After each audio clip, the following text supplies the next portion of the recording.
أشهد أن لا إله إلا الله ونشهد أن محمدا عبده ورسوله الذي أرسله بالحق بشيرا ونذيرا وداعيا إلى الله بإذنه وسراجا منيرا فقد قال الله تعالى في كلامه المجيد والفرقان الحميد সকলে আমার সাথে জবান ছেড়ে পড়েন আউযু বিল্লাহি মিনাশ শাইতানির রাজীম বিসমিল্লাহির রাহমানির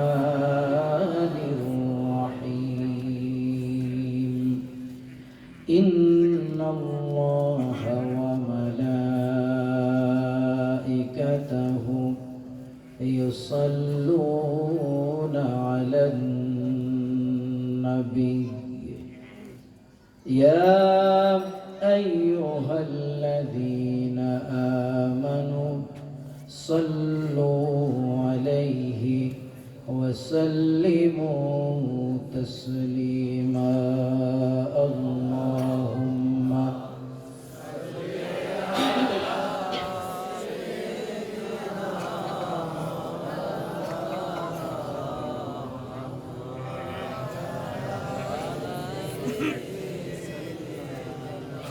مولانا محمد আমার নবীর সাথে কারো দুশমনি আছে নাকি আমার রাসূলের সাথে কারো দুশমনি আছে নাকি ও আমার ভাইরা আপনার নবী আমার নবী দো জাহানের বাদশা নবী তাজদার মদিনা নবী দুলহায়ে মদিনা নবী পাক নাম মুবারক নাম মুতাবারক নাম নবী দিগের বাদশা পয়গম্বর দিগের সরদার জনাবে মুহাম্মদ মুস্তাফা সাল্লাল্লাহু আলাইহি ওয়াসাল্লাম যিনি আপনার জন্য আমার জন্য উহুদের ময়দানে দান শহীদ করেছিলেন আপনার জন্য আমার জন্য তায়েফের ময়দানে রক্ত ঝরিয়েছিলেন জীবনের শেষ সময় পর্যন্ত আপনার জন্য আমার জন্য শুধুমাত্র একটা শব্দ উম্মতি উম্মতি উম্মতি উম্মতি বলে কেঁদেছে সেই নবী আপনার জন্য প্রথম থেকে শেষ পর্যন্ত আপনার জন্য আমার জন্য কাঁদল কিন্তু আমরা এতই হতভাগা আমরা এতই কপাল পোড়া মুসলমান আমরা যে আমার নবীর শানে একটু দুরূদ পড়ব এই জন্য কতটা ক্লান্ত আমরা হয়ে আছি আমাদের দুরূদ পড়তে ভালো লাগে না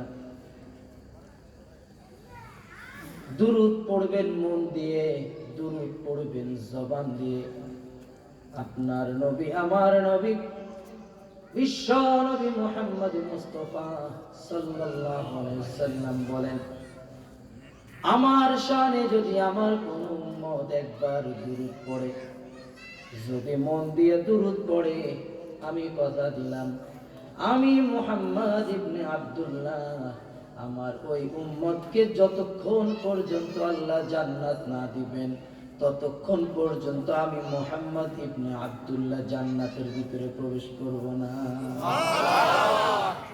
ভাইরা আমার দরুদ কি আস্তে পড়বেন না জোরে পড়বেন আমার জন্য নাকি নবীর জন্য নবীকে কে কে ভালোবাসেন একটু দুই হাত দেখি তো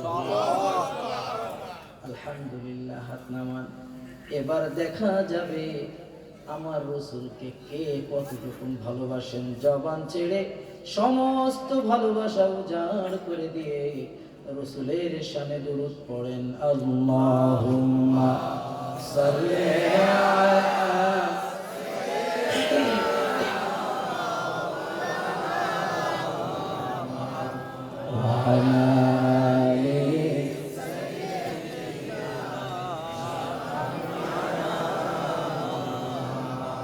আপন আপন করো রে মন,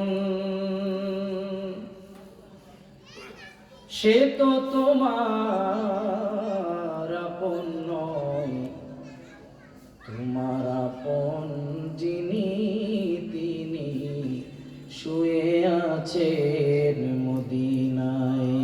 আল্লাহুম্মা সাল্লি আলা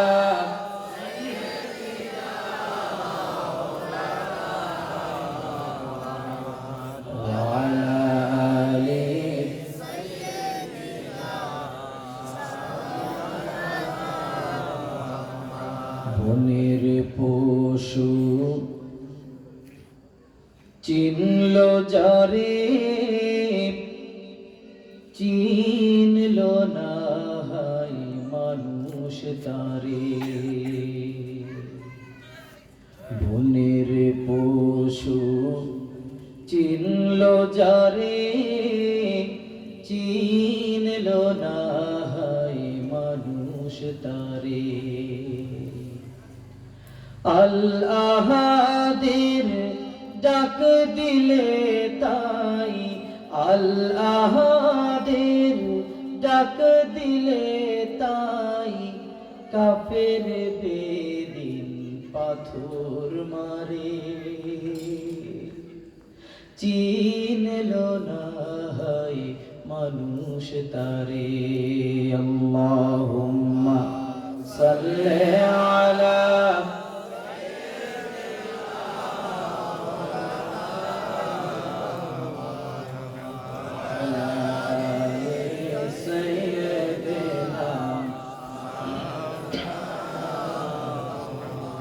আকাশ সুন্দর, নদীও সুন্দর, সুন্দর বনের ফুল,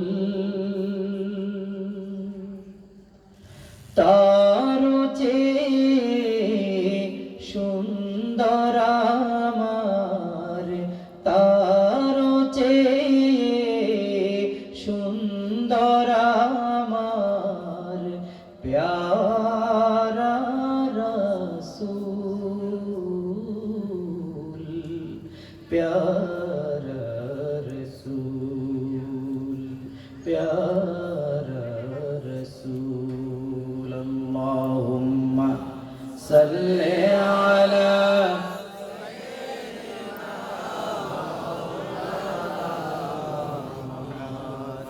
وعلى آل سيدنا। একটু জিকির করেন লা ইলাহা, জবান ছেড়ে লা ইলাহা, লা ইলাহা, লা ইলাহা, জোরে লা ইলাহা, লা ইলাহা হাসবি রব্বি জাল্লাল্লাহ।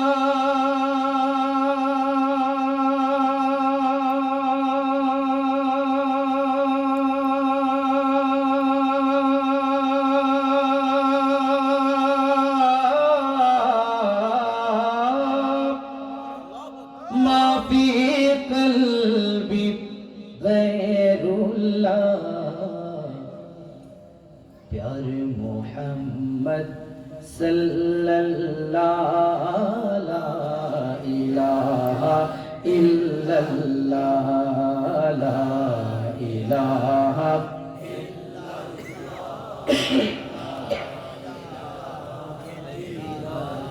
अल्लाह रे डाक रे बंदा, আল্লাহ রে ডাক, আল্লাহ রে ডাক রে বান্দা, আল্লাহ রে ডাক।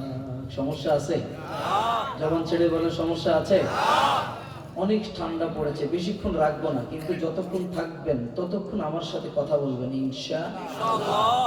একটু জবান ছেড়ে আমার সাথে পড়েন, আল্লাহ রে ডাক রে বান্দা, আল্লাহ রে ডাক, আল্লাহ রে ডাক রে বান্দা, আল্লাহ রে ডাক। জোরে, আল্লাহ রে ডাক রে বান্দা, ডাক, আল্লাহ রে।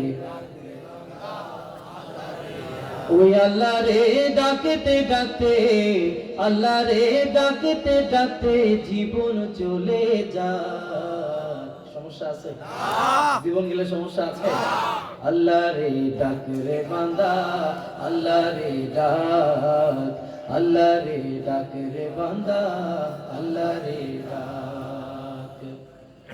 যখন তুমি ছোট্ট ছিলে, দাঁত ছিল না মুখে,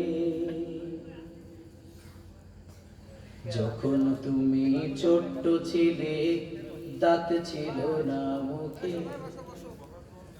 তরল খাবার দিলে না লাই মা জননীর বুকে।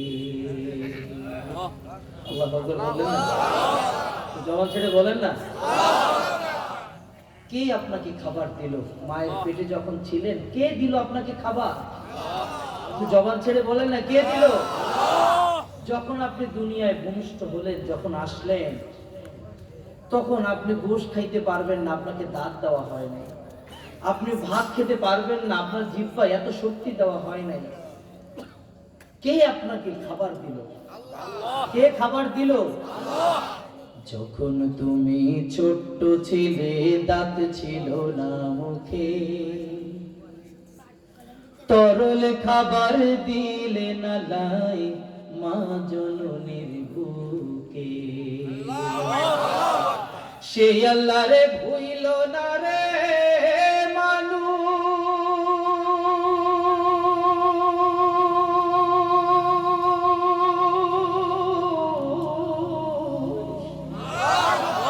সেই আল্লাহ রে ভুইল না রে, সেই আল্লাহ রে ভুইল না রে, জীবন যাকার থাক। সেই আল্লাহ রে ভুইল না রে, জীবন যাকার থাক। আল্লাহ রে ডাক রে বান্দা, আল্লাহ রে ডাক,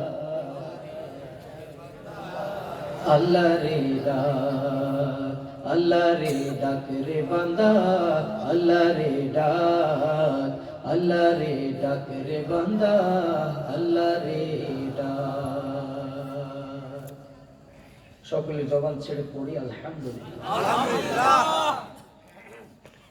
পাগলা দেয়াপাড়া বাইতুল নূর জামে মসজিদ এর উদ্যোগে 15তম ঐতিহাসিক তাফসীরুল কোরআন মাহফিলের আজকের সম্মানিত সভাপতি HM মিসবাহ উদ্দিন আহমেদ দামাত বারাকাতুহুম আলিয়া আমার আগে চমৎকার কোরআন এবং হাদিস থেকে আলোচনা পেশ করেছেন হাফেজ মৌলানা নাজমুল ইসলাম জিহাদি সাহেব।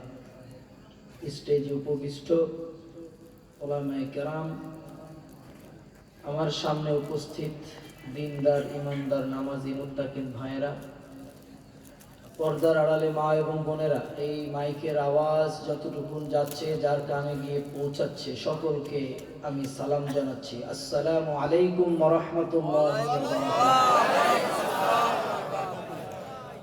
সবাই কেমন আছেন? আলহামদুলিল্লাহ। আপনাদের দোয়ায় আল্লাহ পাক ভালো রেখেছেন। সর্বপ্রথম একটি কথা দিয়ে শুরু করতে চাই। আপনাদের এখানে কততম মাহফিল? একটু জোরে বলেন। তার মানে এর আগে 14টি মাহফিল চলে গিয়েছে, তাই না? এই 14টি মাহফিলের ভিতরে গান বাজনা হয়েছে নাকি মাহফিল হয়েছে? অন্য কোন কিতাব থেকে গল্প বলা হয়েছে নাকি কোরআন থেকে আলোচনা হয়েছে? আমি যেটা দেখলাম ধারাবাহিকভাবে আপনারা সূরা বাকারা থেকে শুরু করে, ফাতিহা থেকে শুরু করে মনে হয় আজকে সূরা বাকারার 19-20 পর্যন্ত আয়াত ধারাবাহিকভাবে তাফসীরের আলোচনা চলছে, ঠিক কি না? আমি কি ভুল বলছি? এই মাহফিলের, কোরআনের মাহফিলে আপনাদের মুসলমানের সংখ্যা এত কম হওয়ার কারণ কি?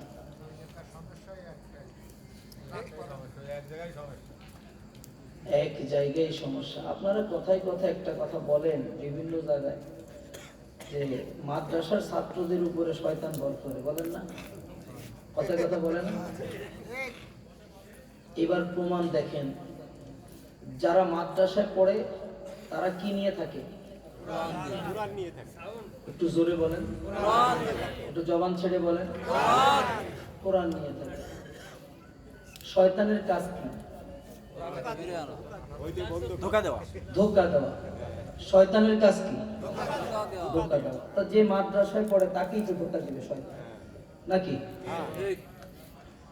যে মাদ্রাসায় পড়ে না, যে কোরআনের ছায়াতলে আসে না, তাকে তো শয়তান ধোঁকা দেওয়ার কোনো দরকার নাই, তার কার মতো নিজেই শয়তান। কথা কয় না? আস্তে ঠিক না জোরে ঠিক? যে কোরআনের কথা হয়, যে যেখানে কোরআনের কথা হয়, যে কোরআন পড়ে তাকে শয়তান প্রমন্ত্রণা দিবে, এটা শয়তানের কাজ।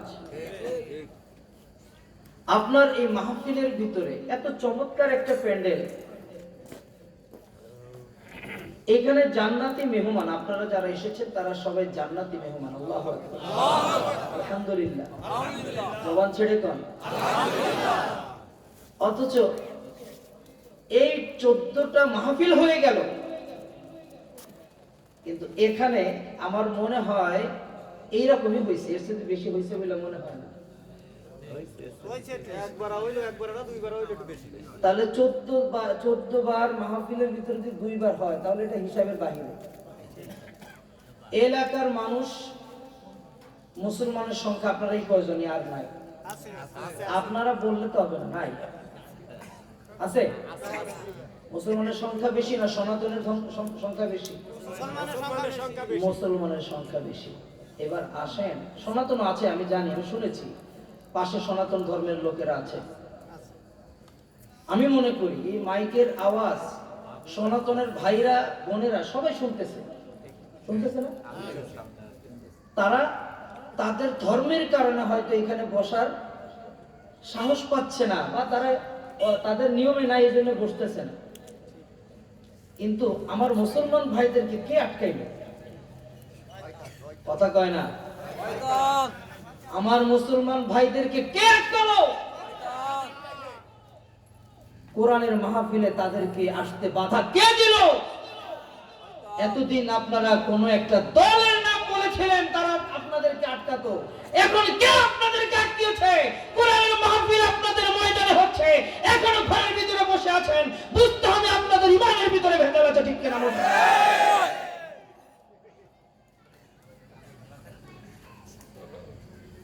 আপনাদেরকে কে আটকালো? কেন আপনারা মাহফিলে আসবেন না? একটা প্যান্ডেল করতে খরচ হয়েছে না ভাই? এই যে এত সুন্দর একটি জান্নাতের বাগান, এই বাগানের ব্যবস্থা করে দিয়েছেন কে? আল্লাহ। এত আস্তে কথা বললে হবে না, জবান ছেড়ে কন। কে দিয়েছেন? আল্লাহ। আপনারা কি জানেন আপনারা কার মেহমান? আল্লাহ। আলহামদুলিল্লাহ করবেন না? জবান ছেড়ে বলেন না আলহামদুলিল্লাহ। যেখানে দ্বীনের কথা হয়, যেখানে ইসলামের কথা হয়, যেখানে আল্লাহর কথা হয়, যেখানে নবীর কথা হয়, সেই জায়গাটাকে আল্লাহ পাক জান্নাতের টুকরা বলেছেন। সুবহানাল্লাহ। আপনারা কার মেহমান? আল্লাহ। আচ্ছা, প্যান্ডেলের বাইরে যারা আছে, যারা লেপের নিচে শুয়ে শুয়ে, কম্বলের নিচে শুয়ে শুয়ে চিন্তা করছে আমরা বেশি চালাক, যারা মাহফিলে গেছে এরা হলো বলদ টাইপের লোক, এরা মাটির উপরে বসে বসে ওয়াজ শুনতেছে, আস্তা বলদ। আর আমরা কত চালাক, আমরা কম্বলের নিচে শুয়ে শুয়ে হুজুরের কথা শুনতেছি, আবার মাঝে মাঝে একটু চাও খাইতেছি। আমি তো মনে করি যে আমরা কতটা বলদ এটা প্রমাণ এখন দেই। শোনেন, আল্লাহ পাক বলেছেন যেখানে দিনের কথা হবে, দিনের কথা শোনা অবস্থায় যদি কোনো ব্যক্তি দুনিয়া থেকে ইন্তেকাল করে, আল্লাহ পাক সাথে সাথে তাকে জান্নাতের রাস্তায় ঢুকায়। আপনারা এখন যারা আছেন এরা নিষ্পাপ, আলহামদুলিল্লাহ। ধরে কোন আলহামদুলিল্লাহ। এই মাইকের আওয়াজ যাদের কানের ভিতরে যাচ্ছে, আমি তো সামনে দোকান দেখে আসছি আসার সময়, চটপটির দোকানে বা পেঁয়াজের দোকানে যে কয়জন লোক আছে, ওই কয়জন যদি এই মাহফিলে এসে বসে প্যান্ডেল ভরে যাবে, ঠিক না হুজুর? ভাই, আমি কি জোর করে আপনাকে দিনের দাওয়াত দিব? আমি কি দিনের দাওয়াত দিব জোর করে? না। আজকে আমাকে যে আয়াত দেওয়া হয়েছে, এই আয়াতের ভিতরে আজকে এই আলোচনা আছে। আমি আলোচনায় প্রবেশ করছি, তবে তার আগে আমি কিন্তু আপনাদের দূরের মানুষ নই। আপনারা জানেন কিনা আমি জানি না, আমি আমার পরিচয়টা আগে একটু দেই। আমি কিন্তু বাগেরহাটের ছেলে। আমার যদিও জন্ম ঢাকায়, কিন্তু আমি বাগেরহাটের ছেলে। আমার গ্রামের বাড়ি রামপাল কুমলাই গ্রাম, আরো কাছে আরো পরিচয় আছে। আমার নানা বাড়ি হচ্ছে 60 গম্বুজ। মৌলানা আব্দুল মাজেদ, এই নামটা শুনেছেন কি আমি জানি না। এই মৌলানা আব্দুল মাজেদ হচ্ছে আমার আপন মামা। আমার এই ফকিরহাটে বাণিজ্য ভান্ডারের নাম শুনেছেন? খালিদ ভাই, শরীফুল ভাই, নাসরুল্লাহ, হুজ্জাতুল্লাহ নাম শুনেছেন? আমার আপন খালাতো ভাই। এই যে আইয়ুব আনসারী দাঁড়িয়ে আছে, এই যে দাঁড়িয়ে আছে বর্তমানে বাংলাদেশ ইসলামী ছাত্র শিবিরের ফকিরহাট শাখার সম্ভবত সভাপতি, না সাবেক সভাপতি, আমার ফুফাতো ভাই। আমি কিন্তু দূরের কোনো মানুষ নই, আপনাদেরই আত্মীয় স্বজন। এই বাগেরহাটের মাহফিল, আজকে যদি আপনাদের বাগেরহাটের এই মাহফিলটা না হতো, আমার এতটাই পেরেশানি যাচ্ছে এখন, আমি আসতাম না। শুধুমাত্র আমার হৃদয়ের টান আর এই ফকিরহাট বাড়ইপাড়া আমার ওস্তাদ কবি মতিউর রহমান মল্লিক ভাইয়ের এলাকা, এই এলাকায় যদি আমি না আসি, আমার নিজের কাছে নিজেকে অপরাধী মনে হবে।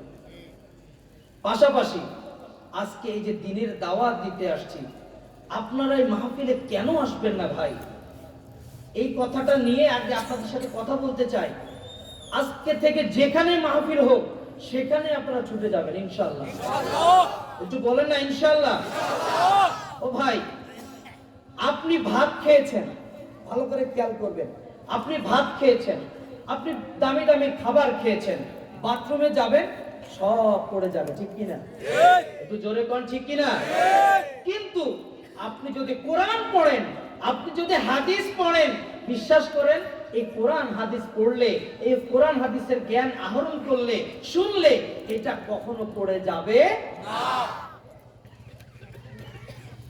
ভাইরা আমার, আসেন আজকে সেই মাহফিলে যে আপনারা এসেছেন, যারা এখনো পর্যন্ত মাহফিলের ভিতরে আসতে পারে নাই, তাদের জন্য একটু দোয়া করি। আল্লাহ পাক যেন তাদেরকে আজকের এই জান্নাতের বাগানের ভিতরে এসে বসার তৌফিক দান করে। সকলে জোরে কর না আমিন। আর একটু জোরে কর না আমিন। পরের জন্য করলে কিছু নিজের জন্য করা হয়, আল্লাহ তাআলার তরফ থেকে যায় পাওয়া তার বিনিময়। পরের জন্য করলে কিছু নিজের জন্য করা হয়, আল্লাহ তাআলার তরফ থেকে যায় পাওয়া তার বিনিময়। অন্য কারো জন্য তুমি করলে মোনাজাত, তা অবিকল তোমার তরে তোমার তোলা হাত। পরের জন্য যা বিলাও তা সব তোমারই সঙ্গে লয়, আল্লাহ তাআলার তরফ থেকে যায় পাওয়া তার বিনিময়। আল্লাহু আকবার। আপনি নিজের জন্য আগে দোয়া করবেন নাকি পরের জন্য করবেন? আপনি তো জান্নাতে এসেই পড়েছেন, আলহামদুলিল্লাহ। এখন যারা আসতে পারে নাই, তাদের জন্য একটু প্রাণ করে দোয়া করেন, আল্লাহ পাক যেন তাদেরকে এই জান্নাতের টুকরার ভিতরে এসে বসার তৌফিক দান করেন। সকলে জোরে বলেন না আমিন। আরো জবান ছেড়ে বলেন আমিন। আরেকবার বলেন আমিন।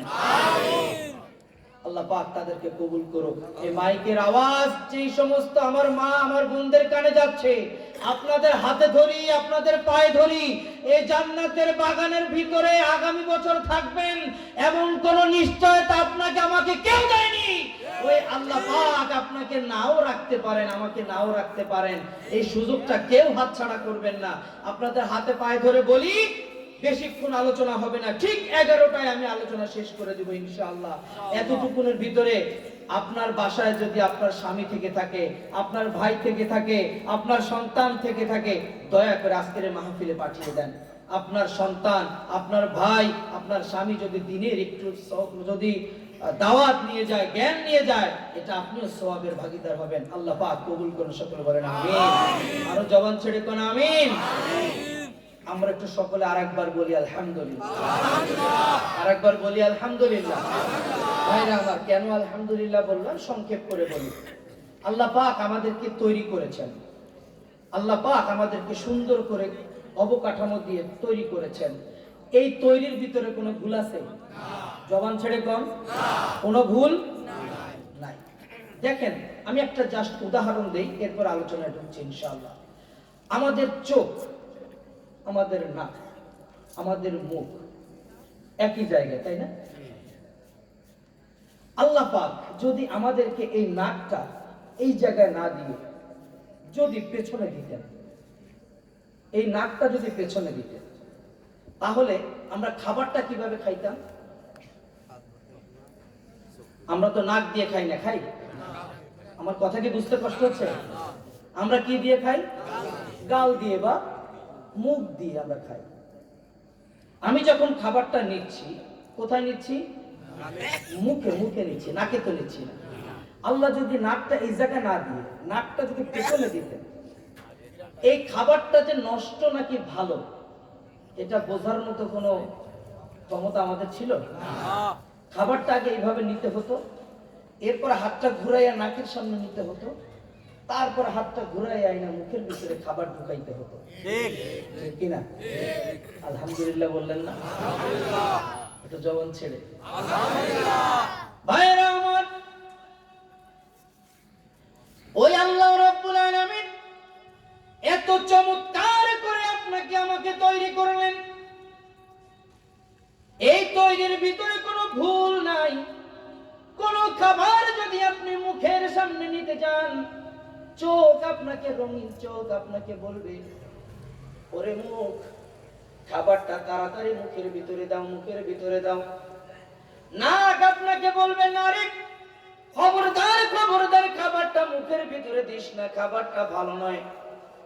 চোখ বলে ভালো, নাক বলে ভালো না। চোখ বলে ভালো, নাক বলে ভালো না। এমন সময় জিহ্বা বের হয়ে যায়।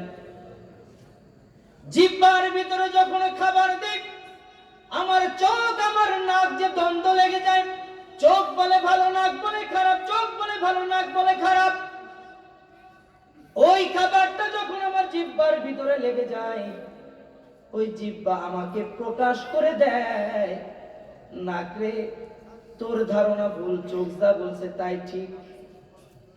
তার কারণ হলো আল্লাহ রাব্বুল আলামিন চোখের ভিতরে আমাকে এক ধরনের ক্ষমতা দিয়েছেন, নাকের ভিতরে এক ধরনের ক্ষমতা দিয়েছেন, এবং আমাদের জিহ্বার ভিতরে এক ধরনের ক্ষমতা দিয়ে দুনিয়ায় পাঠিয়েছে।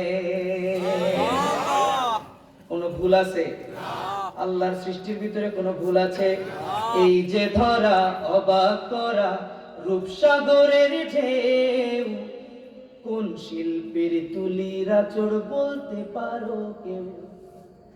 এই যে ধরা অবাক করা রূপসাগরের ঢেউ, কোন শিল্পীর তুলির আঁচড় বলতে পারো কেউ? আল্লাহু আকবার। ও ভাই আমার, এই ব্যানারের ভিতরে কতগুলো কালার আছে। প্যান্ডেলের ভিতরে তাকিয়ে দেখেন, হলুদ কালার, সাদা কালার, লাল কালার, যত রকম কালার আছে, সব কালার দেখার মতো ক্ষমতা আল্লাহ পাক আপনার আমার চোখের ভিতরে দিয়ে দিয়েছেন। সুবহানাল্লাহ বলতে মনে চায় না? ভাইরা আমার, সাদার সাথে যদি লাল কালারকে সংমিশ্রণ করা হয়, যদি সাদা কালারের সাথে লাল কালার মিলানো হয়, ওই রংটা গোলাপি কালার হয়ে যায়, ঠিক কিনা? এখন সাদার সাথে যখন লাল মিলাইলাম, ওই কালারটা যে গোলাপি হয়ে গেল দেখলো কে? তার মানে বোঝা গেল যেই কালার ওই কালার শিল্পীরা জানে না, সেই কালার আগে থেকেই আল্লাহ রাব্বুল আলামিন আপনার আমার চোখের ভিতরে দিয়ে দিয়েছে। আল্লাহু আকবার, আল্লাহ। এত চমৎকার করে আপনাকে আমাকে আল্লাহ বানিয়েছেন। আপনি কি জানেন আপনাকে আমাকে আল্লাহ বানিয়ে কয়টা নিয়ামত দিয়েছেন? জানেন? কেউ জানে না। আসেন আজকে জানিয়ে দেই। আল্লাহ পাক আপনাকে আমাকে তৈরি করে 3টা বড় নিয়ামত আমাদেরকে দিয়েছেন। সুবহানাল্লাহ। জবান ছেড়ে কর সুবহানাল্লাহ। আপনারা ঠান্ডা হয়ে যাচ্ছেন, আমিও কিন্তু ঠান্ডা হয়ে যাব। আপনারা ঠান্ডা তো আমি ঠান্ডা না, ঠান্ডা হবে না। আর যদি গরম কথা বলা শুরু করি তখন কিন্তু আমার এলাকা থেকে যাইতে সমস্যা আছে।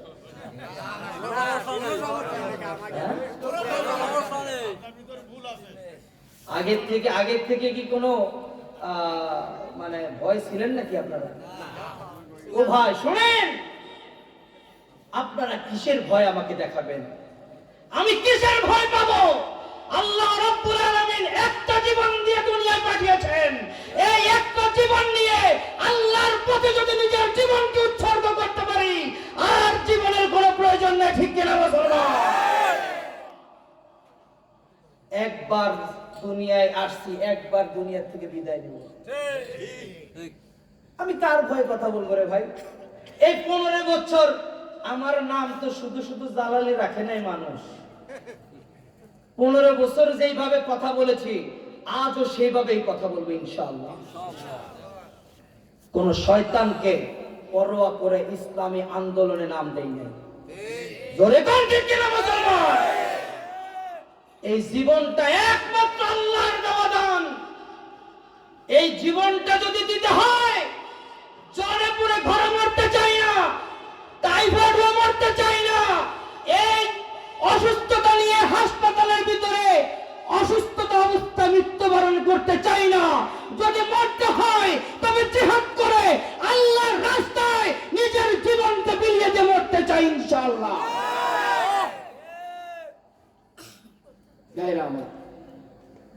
কিসের ভয়? ঠিক কিনা কোন? আমরা কিসের জাত? মুসলমানের জাত। তার কারণ মুসলমানের একটা অস্ত্র আছে, যেই অস্ত্রটা অন্য কারোর ভিতরে নাই। বলেন তো অস্ত্রটা কি? নারে তাকবীর, আল্লাহু আকবার।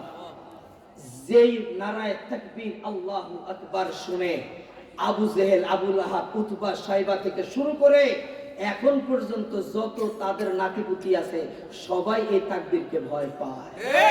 আরো আস্তে কোন ঠিক, আরো আস্তে কোন ঠিক। আমি তো মনে করছিলাম এলাকার মানুষ মনে হয় পাল্টাই চলে, কিন্তু এখন দেখি এই জায়গার মানুষও উল্টা, আস্তে কইলে জোরে কয়। ভাইরা আমার, আল্লাহ পাক কয়টা নিয়ামত দিয়েছেন? জবান ছেড়ে বলেন কয়টা? 3টা। 1 নাম্বার, আল্লাহ পাক আপনাকে আমাকে দিয়েছেন জ্ঞান। কি দিয়েছেন? জ্ঞান। যা অন্য কোন প্রাণী 18,000 মাখলুকাতের ভিতরে আল্লাহ পাক অন্য কোন প্রাণীকে এই জ্ঞান দেয় নাই। আল্লাহু আকবার বলবেন না? ভাইরা আমার, আল্লাহ পাক আপনাকে আমাকে জ্ঞান দিয়ে দুনিয়ায় পাঠিয়েছেন। জ্ঞান দিয়ে দুনিয়ায় পাঠিয়ে বলছেন, বান্দারে শোন, আমি আল্লাহ তোমারে অনেক বড় নিয়ামত নিয়ে বানিয়েছি। আমার ফেরেশতারা আমাকে বলেছিল মানুষ বানানোর কোনো প্রয়োজন নাই। আমি আল্লাহ খুব যত্ন করে, খুব ভালোবাসা নিয়ে আমি আমার বান্দাকে বানিয়েছি। বান্দাকে বানাই নিয়ে আমি বলেছি, বান্দারে এইভাবে চল, এইভাবে চল, এইভাবে চল। আমার বান্দা যদি এইভাবে চলে, আমার নির্দেশনা মতো যদি চলে, আমি আল্লাহ আমার বান্দার জন্য কবুল হয়ে যাব। বলেন তো এবার জ্ঞান আমাদের জন্য দরকার আছে না নাই? একটু জবান ছেড়ে কোন আছে না নাই? আল্লাহ পাক যদি জ্ঞান না দিতেন আমরা শরীরের ভিতরে কাপড় পরতাম না। একটু জোরে কোন। আল্লাহ পাক যদি আমাদেরকে জ্ঞান না দিতেন, যদি বুদ্ধি না দিতেন, আমরা সুদ খাইতাম, ঘুষ খাইতাম, ঠিক কিনা? এত আসতে কেন ভাই? এখানে আছে নাকি সুদ কর ঘুষ কর? আছে নাকি এই জায়গায়? আছে? তাহলে তো ওয়াজ করা যাবে? হ্যাঁ, সমস্যা নাই। ও ভাই শোনেন, কথায় কথা চলে আসতেছে, আমার দোষ কি ভাই? এখন উচিত কথা বলে যদি কারো গায়ে লাগে, আমার তো কিছু বলার নেই, কারণ আমি তো উচিত কথা বলার জন্য এখানে আসছি, ঠিক কিনা? পরে আপনারা বলবেন যে হুজুর ঢাকার থেকে আপনারা আনছিলাম, আপনি তো এই কথা আমাদেরকে বলেন নাই, কিয়ামতের দিন আপনি আমাকে ধরাই দিবেন। ভাইরা আমার, যারা সুদ খায়, যারা ঘুষ খায়, যারা জেনা করে, যারা ব্যভিচার করে, তারা মনে রাখবেন, তারা মানুষ নয়, তারা মানুষ নয়, তারা মানুষ নয়, তারা অমানুষ। জোরে কোন ঠিক কিনা? আল্লাহ পাক সুদের কথা বলেছেন, ঘুষের কথা বলেছেন, তোমরা এটা খেও না, তোমরা এটা ধারে কাছে যেও না। তারপরে আমরা যখন এটাতে যাই, তাহলে বুঝতে হবে তার জ্ঞান নাই, ঠিক কিনা? যার জ্ঞান নাই সে সুদ খায়, যার জ্ঞান নাই সে সুদ খায়। কথা কয় না? অধিকার গেলাম না, অল্প একটু খালি বললাম, যারা ঘুষ খান, যারা সুদ খান, আল্লাহ পাক যেন তাদেরকে এই রাস্তা থেকে ফেরত আনে, সকলে কোন আমিন। তাহলে এক নম্বর নিয়ামত কি? আল্লাহ পাক আমাদেরকে কি দিয়েছেন? জ্ঞান দিয়েছেন। কয়টা নিয়ামত? এক নম্বরটা কি? দুই নম্বর, আল্লাহ পাক দুই নম্বর নিয়ামত, সবচেয়ে দামি কিতাব আল কোরআন আপনাকে আমাকে দান করে দিয়েছেন। আল্লাহ পাক বলেন কোরআন শরীফের ভিতরে একটা কোরআন প্রথম থেকে শেষ পর্যন্ত, যে কোরআনের ভিতরে এমন কিছু না